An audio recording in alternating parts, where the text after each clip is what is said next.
കേരളത്തിൽ ഏത് ഘട്ടത്തിലും 5929 ക്യാമ്പുകൾ ആരംഭിക്കാനുള്ള സൈറ്റുകൾ നമ്മൾ തയ്യാറാക്കി വെച്ചിട്ടുണ്ട്. ഏത് ഘട്ടത്തിലും ആ ക്യാമ്പുകൾ ആരംഭിക്കാനും ആവശ്യമായിട്ടുള്ള സൗകര്യങ്ങൾ ഒരുക്കാനും കഴിയുന്ന വിധം എല്ലാ ക്യാമ്പുകളിലും എല്ലാ വിധത്തിലുമുള്ള സൗകര്യങ്ങൾ ഉണ്ടാകണം എന്ന് പറഞ്ഞിട്ടുണ്ട്.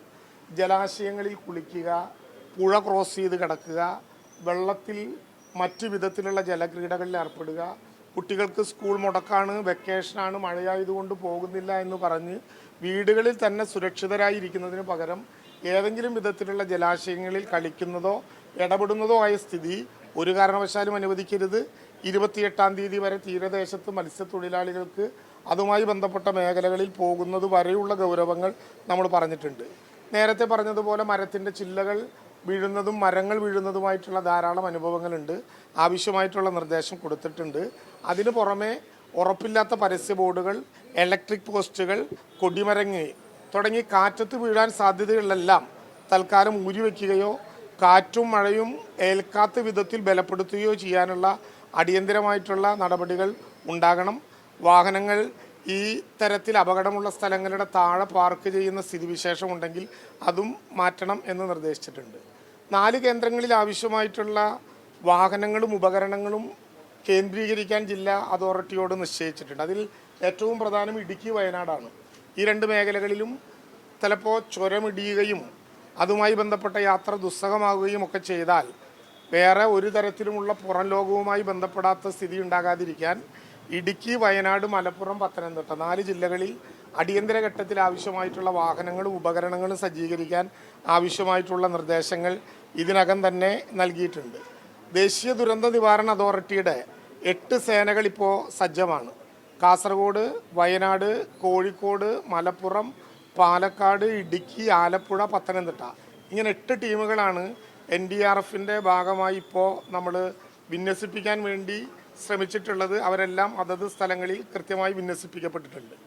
എല്ലാ ജില്ലകളിലും ക്യാമ്പ് ആരംഭിച്ചിട്ടില്ല. ഈ തരത്തിലുള്ള പെയ്ത്ത് വെള്ളത്തിൻ്റെ പ്രശ്നങ്ങളൊക്കെ ഉണ്ടെങ്കിലും കേരളത്തിൽ ആരംഭിക്കപ്പെട്ടിട്ടുള്ളത് 31 ക്യാമ്പുകളാണ്. ഈ ദിവസങ്ങളിലായി 1583 ഇടങ്ങളിൽ 1583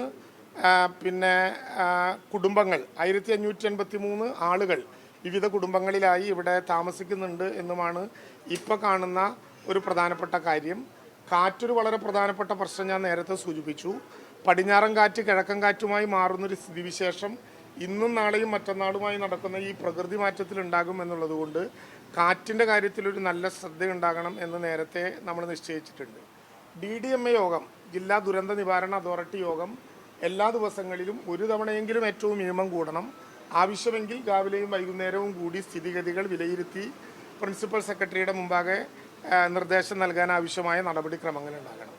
ജില്ലാ തലത്തിലും താലൂക്ക് തലത്തിലുമുള്ള DOCകളും TOCകളും എല്ലാ വിധത്തിലുള്ള ഉദ്യോഗസ്ഥന്മാരും, കേവലം റവന്യൂ മാത്രമല്ല, റവന്യൂ, ഫയർഫോഴ്സ്, പോലീസ് ഇങ്ങനെ തുടങ്ങി എല്ലാ വിധത്തിലുള്ള ഉദ്യോഗസ്ഥന്മാരും ചേർന്ന് സജീവമായിട്ടുണ്ടാകണം എന്ന് നിശ്ചയിച്ചിട്ടുണ്ട്.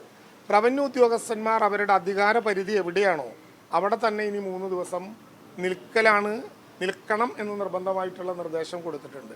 അതായത് ഒരു അധികാരപരിധിയുള്ള സ്റ്റേഷനിൽ നിന്ന് അകലെയാണ് വീടെങ്കിൽ അവിടെ തന്നെ, പ്രത്യേകിച്ച് ഈ അലർട്ടുകളുള്ള ജില്ലകളിലും പ്രദേശങ്ങളിലും അവിടെ തന്നെ കേന്ദ്രീകരിച്ച് നിൽക്കാൻ ആവശ്യമായിട്ടുള്ള സൗകര്യങ്ങൾ ഒരുക്കണം എന്നും ഗൗരവമായിട്ടുള്ള നിർദ്ദേശം ഇപ്പം തന്നെ നൽകിയിട്ടുണ്ട്.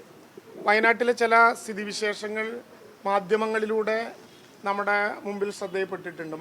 ഇവിടെ വയനാട് ജില്ലയിൽ ഇപ്പോൾ ഒരു ക്യാമ്പും ആരംഭിച്ചിട്ടില്ല. തെറ്റായ ഇടങ്ങൾ ചില അഭ്യൂഹങ്ങളുടെ അനുസരിച്ച് പ്രചരിപ്പിക്കാനുള്ള സ്ഥിതിവിശേഷത്തെ നിർബന്ധമായിട്ടും നമ്മൾ നിരുത്സാഹപ്പെടുത്തണം. മാധ്യമങ്ങൾ കൃത്യമായിട്ടുള്ള വിവരങ്ങൾ, ദുരന്ത നിവാരണ അതോറിറ്റി നൽകുന്ന വിവരങ്ങൾ പ്രസിദ്ധീകരിക്കും, അത് പറയും എന്ന ഉറപ്പ് ഞങ്ങൾക്കുണ്ട്.